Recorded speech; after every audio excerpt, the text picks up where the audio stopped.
श्री शिवाय नमस्तु। महाराज, दुनिया के लोग नहीं समझते कि शंकर पर जल चढ़ाने का क्या लाभ है। शिव महापुराण कहती है, अगर एक दिन शिव महापुराण की कथा कहती है, मंगलवार को अगर शिव जी के मंदिर में, शंकर के मंदिर में जाकर एक लोटा पानी चढ़ाया जाता है तो हमारे कार्य में उन्नति होती है। कोई व्यापार नहीं चलता हो, दिक्कत आ रही हो, तो हनुमान जी के दूसरे नंबर का भाई गतिमान का स्मरण करो। हनुमान जी के उल्टे पांव का सिंदूर लाकर गतिमान का नाम लेकर स्वस्तिक बना दिया जाए व्यापार वाली जगह पर, तो व्यापार अच्छा चलने लगता है। महाराज, कोई व्यक्ति पैसा खा गया, नहीं दे रहा, बहुत परेशान हो गए, मांग मांग कर दे गए, नहीं दे रहा, हाथ जोड़ लिया, पांव जोड़ लिया, सब कुछ कर लिया, नहीं दे रहा, तो हनुमान जी के तीसरे नंबर का भाई रतिमान, रतिमान, गतिमान रतिमान, रतिमान का नाम लीजिए। पीपल के पत्ते पर लाल सिंदूर से जो व्यक्ति पैसा लेकर गया उसका नाम लेकर बहते हुए पानी में अपनी कामना कर रतिमान का नाम लेकर छोड़ दीजिए। 15 दिन में रतिमान ऐसी उतावली मचाता है कि उसको हाथ जोड़कर वो खुद फोन लगाकर बोलता, भैया तेरा मैं पैसा लौटा दूंगा। रतिमान का स्मरण किया जाता है। रतिमान, ध्यान दीजिएगा, हनुमान का एक स्मरण, पंचमुखी हनुमान का एक भाव। महाराज, जैसे बहुत ज्यादा तकलीफ अगर व्यक्ति को हो गई है, बहुत कष्टमय जीवन चल रहा है, हार गए हर जगह से और तकलीफमय जीवन चल रहा है, तो पंचमुखी हनुमान का एक शिव महापुराण का और स्कंद पुराण का एक बड़ा सुंदर मंत्र है। उस मंत्र को आप सब एक बार हमारे साथ में बोलें। ओम नमो हनुमते रुद्र अवताराय सर्व शत्रु संहारणाय सर्व रोग हराय सर्व वशीकरणाय रामदूताय स्वाहा। बस इस मंत्र को हाथ में काली तिल लेकर, एक जौ लेकर और गूगल लेकर, थोड़ा सा उसमें गाय का घी डालकर, कंडे को या अग्नि को जलाकर इस मंत्र का 11 बार 21 बार जाप कर कर अपनी कामना कर कर छोड़ दीजिए। कैसा भी रोग हो, बीमारी हो, कष्ट हो, दुख हो, तकलीफ हो, 21 दिन के अंदर वो आनंद आना प्रारंभ कर देता है। इस मंत्र, स्कंद पुराण का, शिव महापुराण का ये मंत्र मूल पंचमुखी हनुमान सुख देंगे। और एक और चीज याद रखिए महाराज, यदि कोई काम के लिए जा रहे हो, कोई व्यापार के लिए जा रहे हो या नौकरी करने के लिए जा रहे हो और लगी नहीं रही, बहुत तकलीफ पा रहे हो, सर्विस ही नहीं लग रही, बहुत कष्टमय हो गया, तो निवेदन करूंगा 5 पीपल के पत्ते पर बेसन के 5 लड्डू घर में बने हुए, गाय के घी के 5 लड्डू रख लो। उस लड्डू के बीचों बीच एक आटे का दिया और उसमें तिल्ली का तिल डालकर इसी मंत्र का प्रयोग कर कर पंचमुखी हनुमान का किसी भी हनुमान के मंदिर में जाकर, दक्षिण मुखी हनुमान के मंदिर में जाकर उसको रख कर आ जाइए। इसके बाद आप उस काम के लिए जाइए, आपका काम सफल हो जाएगा। आपको किसी को नहीं कहना पड़ेगा कि हाथ जोड़ना नहीं पड़ेगा, किसी के पांव नहीं पड़ना पड़ेंगे, तुरंत काम होगा। बस इस मंत्र का स्मरण कर कर पंचमुखी हनुमान का भूतेश्वर जो मंत्र है वो सुख देने वाला। पूरे घर में वास्तु के हिसाब से केवल एक दीवार ऐसी होती है जहां पर हनुमान जी का चित्र लगाया जाए।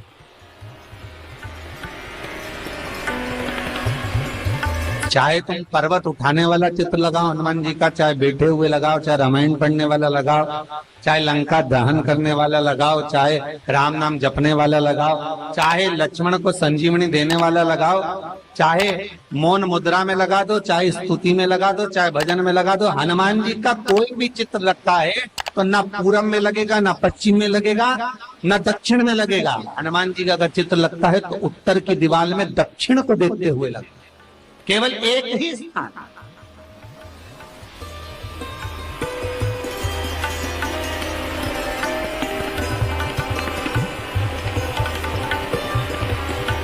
जैसे पूर्वजों के चित्र को, पितरों के चित्र को, गए हुए हमारे जीवों के चित्र को दक्षिण में विराजमान किया जाता है, उसी तरह हनुमान को उत्तर में विराजमान कर कर दृष्टि दक्षिण में कर दी।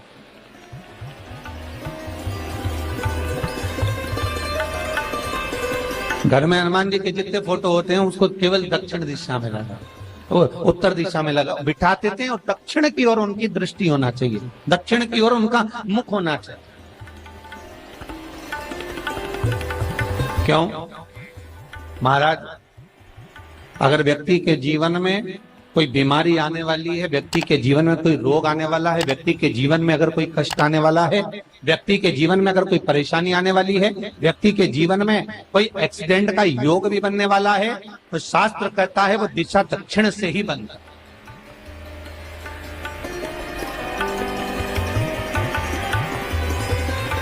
ये दक्षिण जो दिशा है ये यम की दिशा। यहाँ संपूर्ण परिवार के साथ यमराज अपने आनंद में निवास करते। और जब हमारे घर में, हम ये नहीं कह रहे कि आप हनुमान जी का फोटो लगाओ, हम ये भी नहीं कह रहे, आपके घर में हो और आपने अगर विराजमान कर रखा है किसी दिशा में, तो हमारा तो निवेदन रहेगा, अभी तक आपने अगर जैसा रखा, पर एक बार दिशा बदल कर देखना कि रोग, बीमारी, कष्ट, दुख, तकलीफ में आपको लाभ मिला कि ना। हनुमान जी ने केवल दक्षिण दिशा की ओर अगर मुख कर हमने विराजमान कर दिया, फोटो ही विराजित किया। हम ये नहीं कहेंगे आपसे कि आप बाजार से फोटो खरीद के लाओ फिर लगाओ, नहीं, आपके घर में हो तो आप लगा दें, आपके घर में हो तो विराजमान।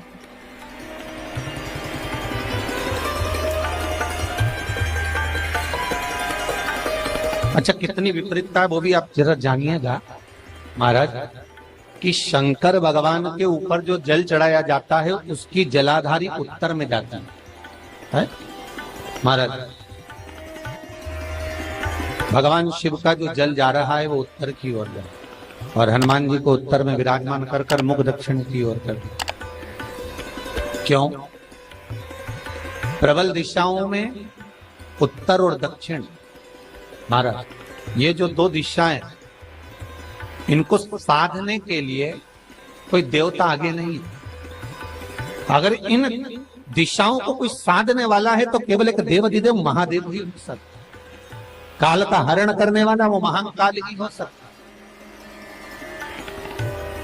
शंकर का ही एक अवतार है हनुमान जी महाराज, रुद्र अवतार महाराज। हनुमान जी से कहा तुम दक्षिण की ओर दिशा पर संभालिए, शिव जी कहते हैं मेरा जल जब उत्तर की ओर जाएगा तो इस दिशा को मैं संभालू, चिंता ना करिए।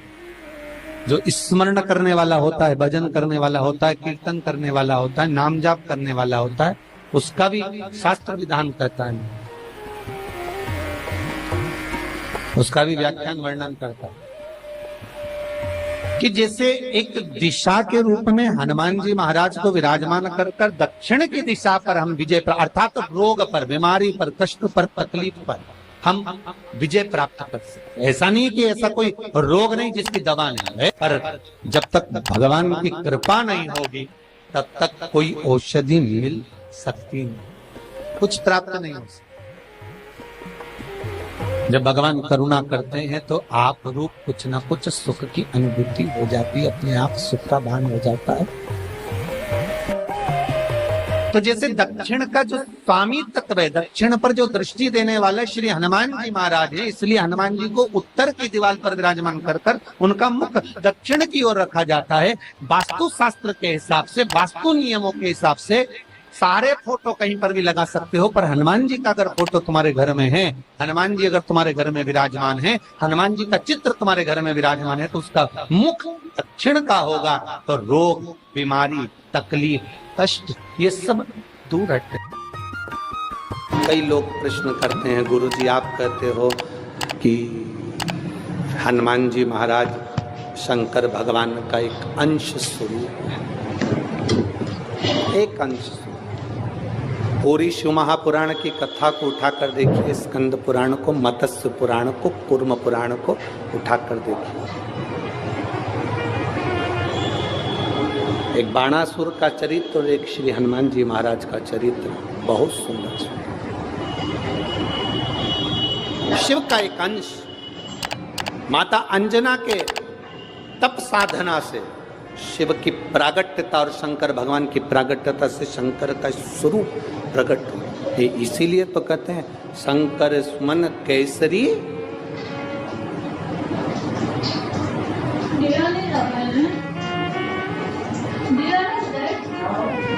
शिव का एक स्वरूप है हनुमान जी। हम तो हमेशा कहते हैं अगर आप हनुमान जी का भी दर्शन कर रहे हैं तो ये अंदाजा लगा कर रखें कि आप शंकर का दर्शन कर रहे हैं। आप शंकर का दर्शन कर रहे हैं तो ये अंदाजा लगा कर रखें कि आप हनुमान जी का दर्शन कर रहे हैं। सब एक, कोई भेद नहीं, सब एक, कोई भेद नहीं। देवताओं, आप एक बेलपत्र, जैसे आप एक बेलपत्र कि ये दो जो पत्तियां होती हैं, जरा ध्यान देंगे, ये दो जो पत्ती नीचे की रहती है बेलपत्र, आगे का भाग एक बेलपत्र और नीचे की जो ये दो पत्तियां होती हैं, इन दो पत्तियों के ऊपर एक एक शमी पत्र, ये दो जो पत्तियां हैं इन पत्तियों के ऊपर एक एक शमी पत्र और लाल चंदन ये रखकर कितना भी रोगीला व्यक्ति हो, रोग से ग्रसित व्यक्ति हो, जिंदगी में कितना ही दुख पड़ रहा हो, बेलपत्र की ये दोनों पत्ती जिसके ऊपर शमी पत्र रखकर, लाल चंदन रखकर श्री हनुमान जी महाराज और हनुमान जी महाराज के तीसरे नंबर के भाई श्री गतिमान जी। हनुमान जी कितने भाई हैं? 6। उसमें हनुमान, रतिमान, प्रतिमान, मतिमान, गतिमान, तो जो नीचे के क्रम में आते हैं श्री गतिमान जी, उन गतिमान जी और हनुमान जी का नाम लेकर जो शिवलिंग के ऊपर समर्पित कर देता है, रोग का निवारण होता ही है, रोग मुक्ति होती है। मंगल का प्रदोष निकाल कर रख लो कि मंगल का प्रदोष इस दिन पड़ रहा है, मंगल की त्रयोदशी तिथि पड़ रही है, प्रदोष व्रत मंगलवार का पड़ रहा है। और जिन लड़का लड़की को मंगल होते हैं, जिन कन्या और वर को मंगल होते हैं, केवल शंकर भगवान के मंदिर में जाकर चौमुखी दिया, 4 बत्ती का दिया आटे का, उसमें घी डालकर लड़की शंकर भगवान के मंदिर में मात्र 7 बार शंकर पे से उतार कर 3 बार स्वतः उतार कर शिव के मंदिर में रख देती है, उसका मंगल आड़े आता ही नहीं है, मंगल नहीं आता सामने। मंगल प्रदोष व्रत का इतना महत्व है महाराज। जब जिस महीने में जो प्रदोष पड़ा करे, जब प्रदोष पड़े, बन सके 1 बेलपत्र, बन सके 5 बेलपत्र, शमी पत्र, हरे मूंग, हरा मूंग, बेलपत्र, एक कलश के अंदर थोड़ा सा पानी लेकर 1 बेलपत्र, हरा मूंग, शमी पत्र डालकर और उसमें थोड़ा सा गुड़ डालकर भगवान शिव का स्मरण कर कर प्रदोष काल में, मान लो कोई काम आपका बहुत जरूरी है, बहुत दिनों से आप थक गए हैं, नहीं हो रहा, कर्जा बढ़ रहा है, धन नहीं आ रहा, व्यापार नहीं चढ़ रहा, या कोई समस्या बहुत प्रबल है, कोई एग्जाम में बैठ रहे हो, नहीं हो रहा, परीक्षा भी दे दी है, रिजल्ट आने ही वाला है, तो भी प्रदोष काल में, प्रदोष के समय वो जल, मूंग, शमी पत्र और बेलपत्र और गुड़ का शंकर के शिवलिंग को समर्पित करना प्रारंभ कर दो। 2 या 3 प्रदोष करोगे, बाबा आपकी मनोकामना शीघ्र पूर्ण कर देगा।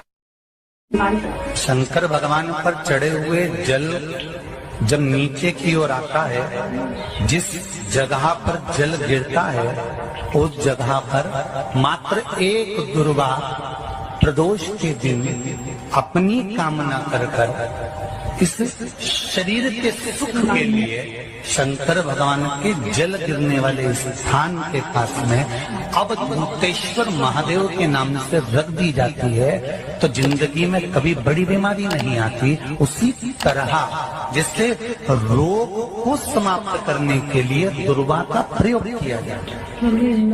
कभी ऐसा योग लगे आपके जीवन में कि आप जिस व्यापार को आपने करा उस व्यापार में आपको फल नहीं मिला, फिर आपने व्यापार चेंज करा, फिर बदल कर देखा, फिर उस व्यापार को कर देखा, उसमें फल नहीं मिला, फिर आपने वापिस व्यापार को बदलने का विचार किया, तो हमारा निवेदन रहेगा उस व्यापार को बदलने से पहले एक काम जरूर कर देखें। 3 स्थान पर बेलपत्र को चढ़ा कर देखिएगा। अगर आपको लगे कि मैंने व्यापार बदल लिया, एक बार बदला, कई लोग ऐसे भी होते हैं जो पैसा इकट्ठा करते हैं, धन एकत्रित करते हैं और कोई व्यापार ऐसा कर लेते हैं जिस व्यापार में धन चले जाता है तो वो धन वापिस नहीं आता महाराज, वो व्यापार का धन वापिस नहीं आता। तो बड़े दुखी होता है कि भाई मेरा गया हुआ पैसा नहीं आ रहा, मैं बड़ा कष्ट में हूं, मेरा खुद का ही आ जाए ना तो मैं निहाल हो जाऊं, मेरा अपना ही नहीं आ रहा जो गया हुआ है तो मैं क्या वर्णन करूं उसको, क्या। उनके लिए भी ये प्रयोग, ये शिव विद्येश्वर संहिता का ये भाव बड़ा सुंदर है। आप व्यापार पर व्यापार बदल कर देख लिए, धन भी हमारा कहीं डूब गया, आ नहीं रहा है, तो प्रयास करना 3 स्थान पर चढ़ाई गई बेलपत्र हमें सुख का अनुभव करा देगी। बहुत ध्यान लगाइए। पहला, अशोक सुंदरी की जगह। अब ये बेलपत्र जब भी आप चढ़ाएंगे तो रविवार की अगर प्रदोष पड़ जाए, कौन से दिन? रविवार की प्रदोष के दिन ये प्रयोग अवश्य